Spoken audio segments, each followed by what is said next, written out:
Let's not meet, no nos encontremos. Historias verdaderas de encuentros espeluznantes. Hoy les traigo dos historias espeluznantes reales. La primera se trata de una persona que fue amigo de un asesino, y la segunda se trata de una persona en un avión que casi termina mal. Voy a tener que cambiar algunos detalles de esta historia para así proteger mi anonimato. Estos eventos me perturbaron bastante mentalmente hablando, y me ha tomado algo de tiempo asimilarlos. Hace aproximadamente 10 años yo me fui a estudiar al extranjero. En este nuevo país yo tenía algún que otro amigo, y me alegró encontrar un piso donde poder vivir con gente de mi edad. Empecé a pasar más tiempo con este grupito, los cuales se convirtieron en mis amigos. Juntos pasábamos mucho tiempo fumando marihuana. Las cosas iban geniales. Uno de mis compis de piso tenía un amigo llamado Frank, el cual venía a nuestra casa de vez en cuando. Pensé que era algo raro ya que este tipo nos doblaba la edad a todos. Era una persona muy intensa y a mí me hacía sentir un poco incómodo. La primera vez que lo conocí él pareció sospechar mucho de mí y me hizo montones de preguntas para ver si me asustaba. Pero tenía un buen sentido del humor y siempre contaba chistes buenísimos. En cierto modo era un tipo encantador, y mis compañeros de piso parecían estar todos locos por él. Además, siempre nos traía pizza. Una vez le pregunté a uno de mis amigos que qué le pasaba al tío ese, y él dijo: "Oh, ¿no lo sabes? El año pasado se encontró a su mujer y al hermano de esta asesinados en su piso. Está bajo investigación, pero él no lo ha hecho". Aquello me pilló muy por sorpresa, como estaba tan seguro de que él no lo había hecho. ¿Y por qué quedábamos con un posible psicópata? Le di el beneficio de la duda, pero desde ese momento empecé a ver a Frank con otros ojos. El tiempo pasó y Frank venía a nuestro piso casi a diario. Era muy inteligente y astuto. Manipulador. Pude conocer más sobre su pasado. Solía pertenecer a una banda criminal cuando tenía mi edad. Había pasado la mayor parte de su vida en la cárcel debido a delitos violentos. Aquel hecho no aumentó mi confianza en él. No podía creerme lo ingenuos que eran mis compañeros por confiar en aquel hombre. Entonces un día la policía lo declaró sospechoso. En ese momento, aquella se convirtió en la investigación criminal más importante de nuestra zona. A él lo interrogaron, pero fue soltado de inmediato por falta de pruebas. De vuelta a casa, en nuestro piso, él se sentaba con nosotros y nos hablaba de cómo él era la víctima de una conspiración, y mis amigos le creían y asentían con la cabeza. Me sentí como un loco por ser el único que no le creyó. Él debió percatarse, porque me sacó afuera a solas y me preguntó si yo le creía. Le dije que claro que sí, porque llegados a ese punto él me daba mucho miedo. Le pregunté sobre los asesinatos y él me contó su versión de la historia, en la cual, según él, fue él el que encontró los cadáveres. Era terrible, pero aún así yo mantuve mis dudas. Para mi horror, tiempo después él se puso a hacer chistes sobre el tema. ¿Quién en su sano juicio bromearía sobre algo así? A mi parecer, tan solo un completo psicópata. Empecé a investigar sobre qué es realmente un psicópata y descubrí que este tipo cumplía con todas las características de la definición clásica. Me asusté porque no tenía ni idea de qué era lo que él quería de nosotros. Empecé a emparanoiarme y a creer que estaba planeando asesinarme a mí y a mis compañeros. No se lo podía contar a ellos porque estos estaban completamente cegados por su fachada y sus mentiras. Llegados a cierto punto comencé a dormir con un cuchillo en mi cama, así de asustado estaba yo de que fuera a venir y a asesinarnos tal y como hizo con esas pobres personas. Para mí esta fue una época terrible. Además, alguien le llamó la atención a la policía a las enormes cantidades de marihuana que había en nuestro piso y nos hicieron una redada. Pillaron a 2 de mis compañeros, y aquel hecho marcó el principio del fin de nuestra pandilla. El día que me mudé, Frank me ayudó a llevar mis cosas y se me quedó mirando, tan amenazador como siempre. «Eres buen tío», me dijo. «Lo cierto es que tenía planeado asesinarte, pero eres un buen tío». «No es coña».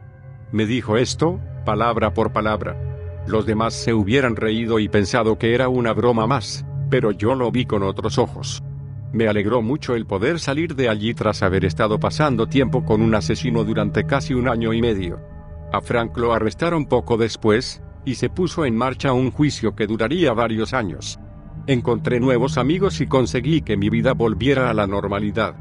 Fue entonces cuando me di cuenta de lo jodida que había sido realmente la situación. Me había aislado durante todo esto y no había tenido nadie a quien acudir.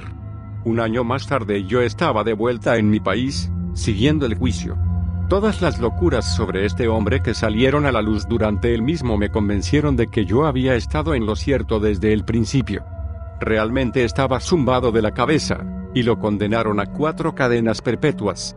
Nunca más volverá a ser un hombre libre. Esto me sucedió hace ya mucho tiempo, así que puede que la secuencia de eventos no sea del todo correcta y algunos detalles estén algo borrosos, pero aún así los he escrito tal y como los recuerdo. A principios de los 2000 mi familia vivía en Europa, y en diciembre de 2001 estábamos regresando de unas vacaciones navideñas en Latinoamérica. Mi hermano, yo, ambos estudiantes de secundaria por entonces, y mi padre estábamos viajando juntos desde París a Miami. Mi padre estaba sentado en la clase ejecutiva, mientras que mi hermano y yo estábamos en clase turista, sentados en los 2 asientos de en medio en una fila a mitad del pasillo. El vuelo fue bastante normal al principio, absolutamente nada fuera de lo común. Pasaron 4 o 5 horas de vuelo y yo estaba leyendo un libro, a punto de quedarme dormido, cuando oí a una mujer repitiendo la palabra no una y otra vez. Al principio fue muy bajito, casi inaudible, pero rápidamente se tornó muy alto y urgente. Antes de darme cuenta de lo que sucedía, ella ya estaba gritando no con todas sus fuerzas. Alcé la vista y vi a una azafata a la derecha, varias filas de asientos por delante de la nuestra, inclinada sobre alguien sentado junto a la ventanilla.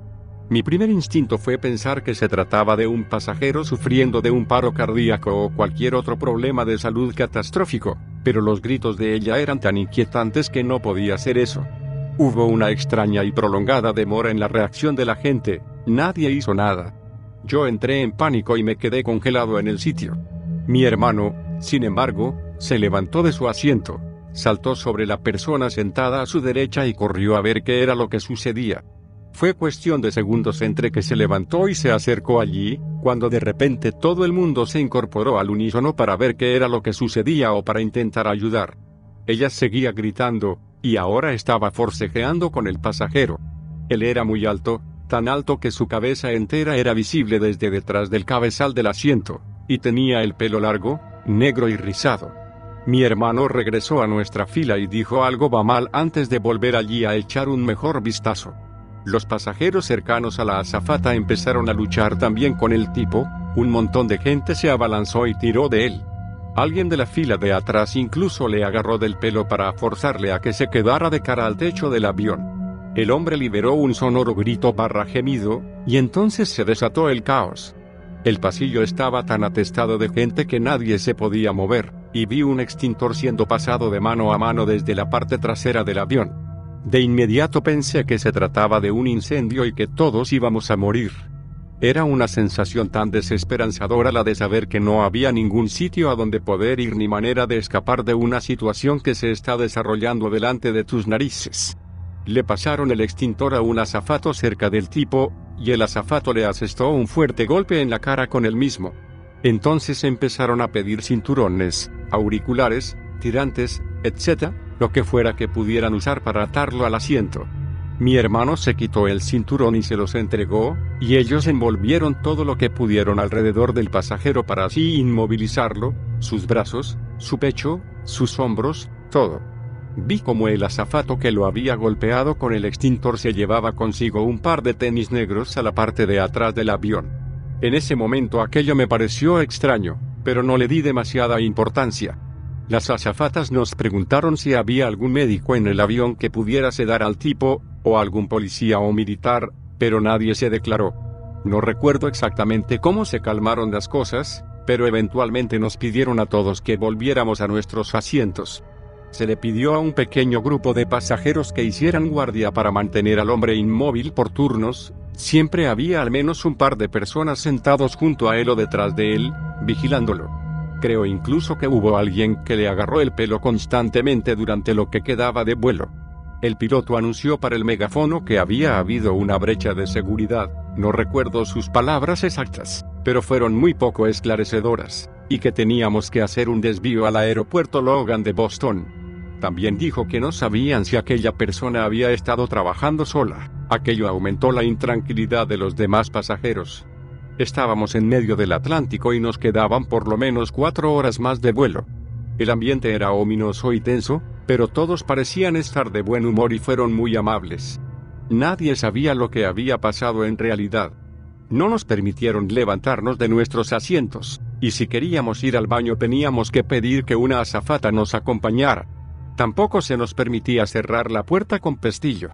Recuerdo que un viejo y malhumorado tipo francés unas filas delante de nosotros se molestó mucho por esto, y se levantaba sin pedir permiso de vez en cuando nada más para fastidiar a las azafatas.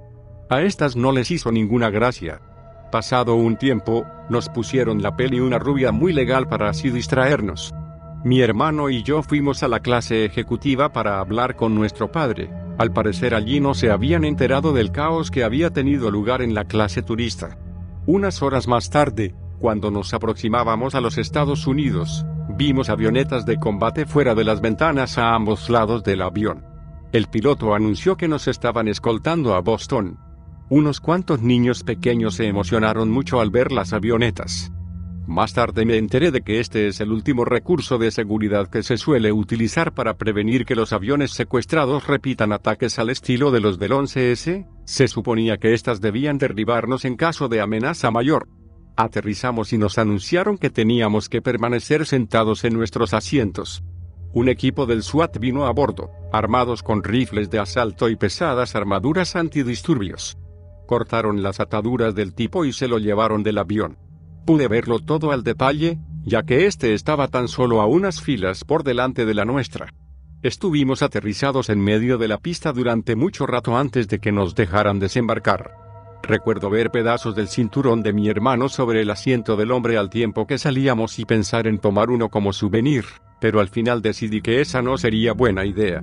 Nos escoltaron a un área de recogida de equipaje del aeropuerto Logan de Boston rodeada por una enorme valla metálica que nos retenía en el sitio. Estuvimos allí unas 3 o 4 horas, esperando ansiosos, pero nadie nos explicaba nada. Los pasajeros empezaron a inquietarse más y más, agitando la valla y gritándoles al personal del aeropuerto que aquel trato era inhumano. Allí no había comida, ningún sitio donde poder sentarse, y los niños estaban llorando. Docenas de personas estaban tratando de dormir junto a la cinta de equipaje. Finalmente pidieron un montón de pizzas y nos dejaron sentarnos en una sala de espera con sillas, donde cada pasajero fue interrogado por el FBI. Fueron sorprendentemente desagradables con nosotros. Supongo que estaban tratando de discernir si aquel tipo tenía algún cómplice a bordo. Después de eso nos llevaron hasta nuestro equipaje, donde los agentes de seguridad registraron cada recoveco, los zapatos de los pasajeros, las maletas, las mochilas, además nos cachearon a todos uno por uno. Finalmente, se nos permitió hacer una llamada, y yo llamé a mi madre. El resto de nuestra familia estaba histérica. Habían estado pendientes de las noticias todo el día y sabían que un terrorista extremista islámico había intentado hacer explotar nuestro avión con una bomba que había conseguido esconder en su zapato. Hasta ese momento no teníamos ni idea de qué era lo que había sucedido, ya que nadie nos quiso informar de nada. Fue una sensación extraña. Hasta ese mismo instante, mi padre, mi hermano y yo nos habíamos mantenido bastante calmados a pesar de las circunstancias. Habíamos estado más molestos por los cambios inconvenientes en nuestro itinerario que por la loca experiencia en el avión. No teníamos ni idea de cómo de seria había sido esa brecha de seguridad, ni cómo de cerca habíamos estado de ser asesinados. Tras 12 horas en Boston finalmente nos pusieron en otro avión de vuelta a casa.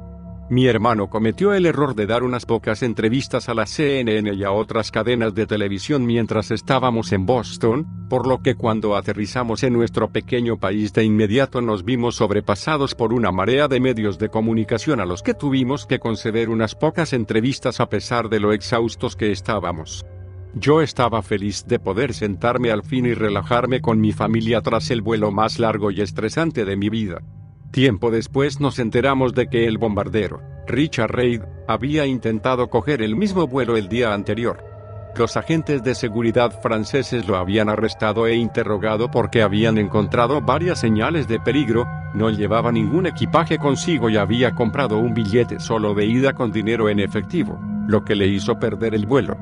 Lo pusieron en el vuelo del día siguiente y le encontraron una habitación en un hotel bastante alejado del aeropuerto, ya que todos los de los alrededores estaban hasta los topes. Al día siguiente llovió, y de camino del hotel al aeropuerto sus zapatos se mojaron. Esto causó que le costara más trabajo encender la mecha de su zapato. Su plan era activar la bomba en mitad del vuelo.